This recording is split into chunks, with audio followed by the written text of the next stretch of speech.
Even though technically it is a ray tracing capable GPU, the RTX 2060 kind of falls flat on its face whenever it's faced up against ray tracing. But what if you really wanted to play games with ray tracing enabled on the cheap? If that's you, or you're just curious to see what the results are, I have done some testing and I've also done some optimizations to see how well the RTX 2060 can play games with ray tracing in 2023. Despite its RTX branding, the RTX 2060 can't really ray trace that well.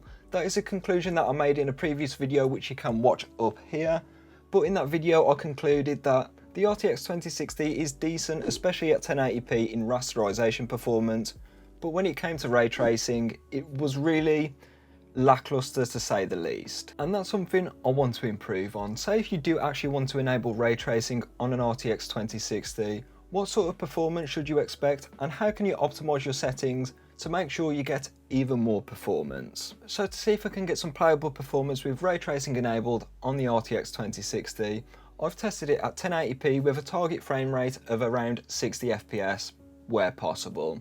Also, in some games today, DLSS has been used at the quality setting, but it has been noted when done so. All testing has been done in my GPU test bench, which has an Intel Core i5-12400F, 32GB of DDR4 memory running in dual channel, dual rank, 3200MHz CL16, an MSI B660-A Pro motherboard, and a Cyberpunk 1TB NVMe Gen 3 SSD. I've done some tweaking to this RTX 2060, adding 500MHz to the GDDR6 memory and 90MHz to the core to help this entry-level RTX card have its best fighting chance possible. And lastly, all testing data has been gathered on the latest NVIDIA Game Ready driver as of testing, which will be noted down there because I can't remember off the top of my head.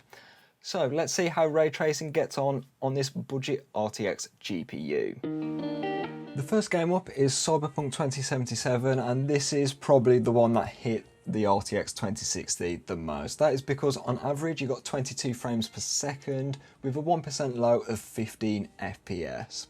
This was done on the medium preset, but we kept the textures on high and ray tracing was also set to medium as well, so yeah, that's not really playable performance in my book, and I definitely wouldn't enable it.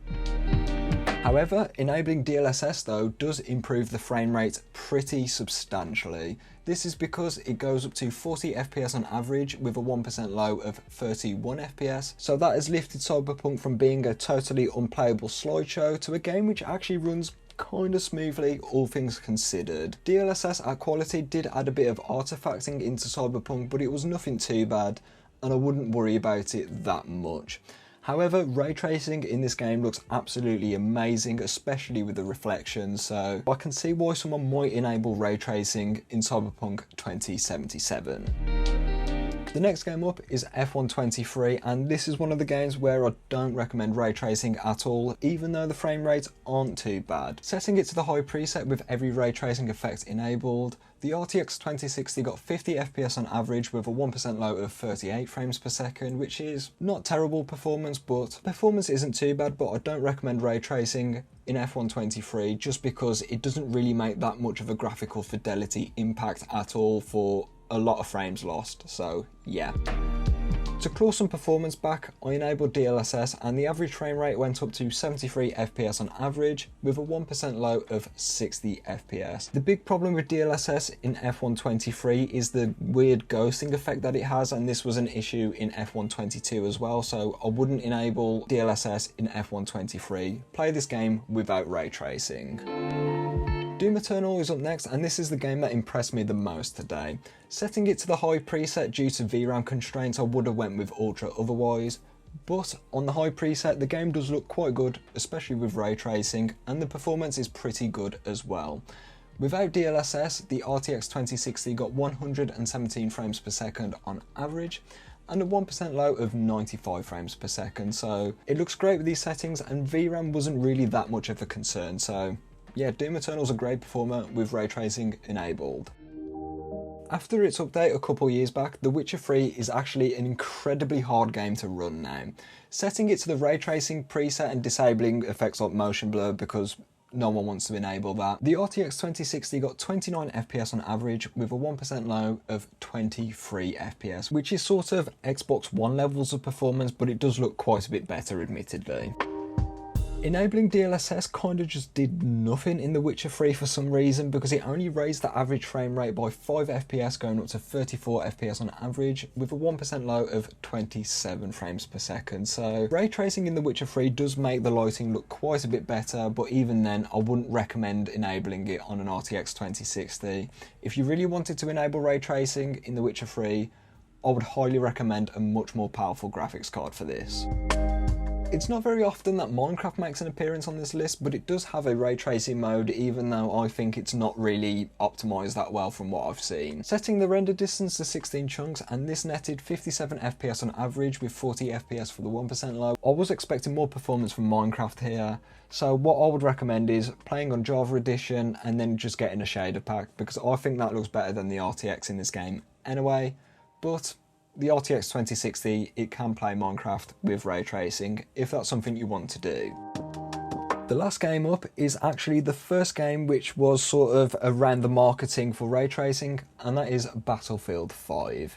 Testing it in multiplayer on the high preset with no motion blur, because no one likes motion blur, and on average it got 87 FPS with a 1% low of 72 frames per second, so this is some great performance right here in multiplayer. And if you wanted to enable ray tracing, if you've got a 1080p 60Hz monitor for instance, I would say go for it. It does look quite good in this game. Ray tracing in Battlefield 5, to my knowledge, only affects the reflections. There's no global illumination in this game, to my knowledge, with ray tracing at least. So if you wanted to enable it, I would say it's not a bad performer, and the RTX 2060 can definitely do ray tracing in Battlefield 5.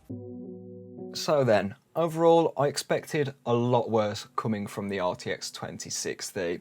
Don't get me wrong, a lot of the games were pretty unplayable without the aid of DLSS, but when DLSS was enabled in these titles, it did actually make them pretty playable to a certain extent. But Doom and Battlefield 5 actually ran quite well without DLSS, and in the case of Doom, the RTX 2060 got a 3-figure frame rate, which is something I was definitely not expecting going into this video.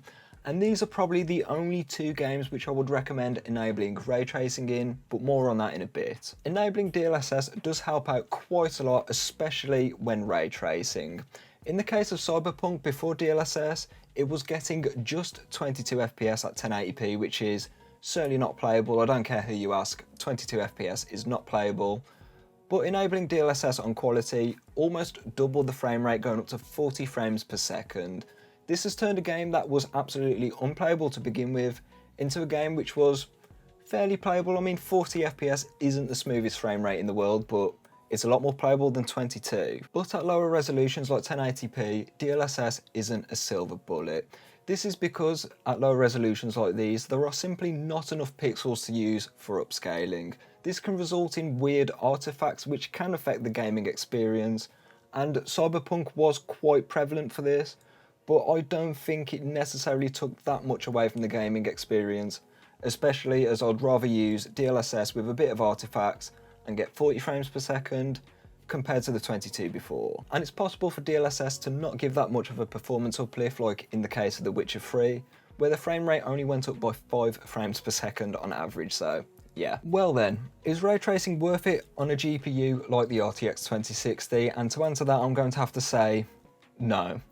That is because the RTX 2060 just simply doesn't have enough compute horsepower to ray trace in games in 2023. Also, that 6GB of GDDR6 memory is going to be a massive limitation, as well as ray tracing does hit the VRAM quite hard. It's already becoming a problem in rasterized 1080p with 6GB of VRAM, so ray tracing is going to make that a lot worse. Instead of enabling ray tracing, I would just stick to rasterization and enjoy the benefits of either a higher frame rate or a higher resolution like 1440p, as I personally think the clarity and extra pixels of 1440p is a way better option than slightly better lighting and reflection handling, which ray tracing provides. But this is one of the big benefits of PC gaming. Say if you did want to enable ray tracing and the performance hit wasn't really that much of a bother for you, you can go ahead and enable it because the gameplay and the performance was technically playable today. So I arrive at my recommendation.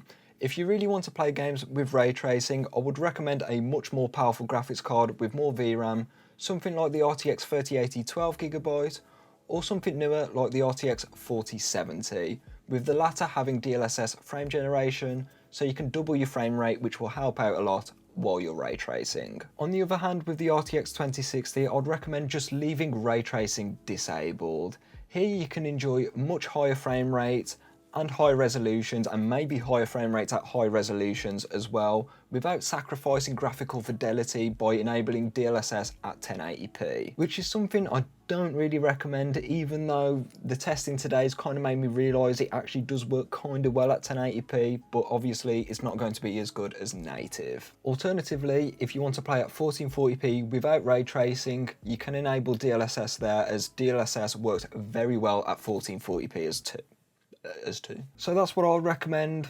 Disable ray tracing, keep it to rasterization, and enjoy the better performance. So with that being said, if you want to see how the RTX 2060 gets on at 1080p and 1440p, there is a video up there and another GPU video if you want to watch that. And if you got this far into the video, I would like to say thank you for sticking around this long, and maybe even like the video and subscribe if you really enjoyed it. It does help out with the channel. So with that being said, I'm going to leave this one here, and I hope you have a good day.